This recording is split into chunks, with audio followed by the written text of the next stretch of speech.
Comment rebondir après la liquidation de son entreprise, après la fin de ce qui était pendant des années pour beaucoup d'entrepreneurs le projet d'une vie? Une antenne de l'association nationale 60 000 rebonds vient de s'installer à Tours et propose pendant 2 ans un accompagnement avec des parrains, des experts, des coachs pour se remettre sur les rails et retrouver une activité.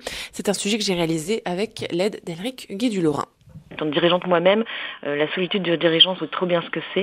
Laure Tréguet, responsable de 60 000 rebonds à Tours. Et quand on se retrouve dans la panade, bien souvent on parle des 4D, donc dépôt de bilan, dépression, dette, divorce.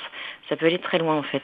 Et d'avoir des gens qui sont là pour vous accompagner, qui sont des experts, qui sont des personnes qui sont aussi dans l'activité et qui vous accompagnent, qui vous aident à ressortir la tête de l'eau et à reprendre un projet professionnel, je trouve que c'est plutôt une bonne finalité. Philippe Roy est aussi bénévole à Tours et il fait partie de ces patrons qui un jour ont dû baisser le rideau définitivement. Le chiffre d'affaires ne croissait pas suffisamment tel qu'on l'avait prévu. J'ai choisi de m'arrêter avant que ça soit trop la catastrophe. Enfin, je veux dire, c'est une question de semaines parce que j'avais de l'argent pour tenir 2-3 mois, mais c'était 2 mois même, c'était tout. Donc ça servait à rien que je continue. Il s'est donc rendu au tribunal de commerce de Tours pour déposer le bilan. La première fois, j'ai fait demi-tour.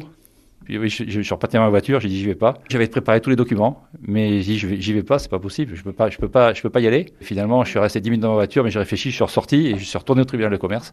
C'est pas évident quand on a élevé son bébé pendant des années, qu'on a travaillé jour et nuit pour pouvoir préparer. C'est un peu un mur qu'on se prend en face, même si pour ma part, je m'estime m'en être bien tiré, entre guillemets. Effectivement, Philippe a retrouvé un emploi quelques mois après, mais il sait que ce n'est pas le cas de tout le monde et a donc décidé de s'engager dans l'association. Il y a un événement qui fait qu'au bout de 20 ans d'activité, par exemple, il y a des marchés qui se retournent et c'est très difficile parce que il y a des gens qui vont jusqu'au bout. C'est dans les tripes qui est ancré dans les hommes ou les femmes qui sont à la tête des entreprises. Il y a des gens qui ont des stratégies d'évitement, qui vont pas en parler à leur femme ou à leur mari, qui vont s'isoler, qui vont aller plus loin que leurs possibilités financières le permettent, et après c'est dramatique. Et il y a des gens qui sont dans des états psychologiques qui sont compliqués. À l'association au niveau national, on m'a expliqué qu'il y avait des gens quelque part qui avaient c'était où tu vas dormir la nuit prochaine, quoi. Philippe précise que ces cas sont rares et autre précision, les tribunaux de commerce disposent de cellules d'aide psychologique. Merci Elric Gué-du-Lorrain. Effectivement, des cellules psychologiques aux tribunaux de commerce qui se nomment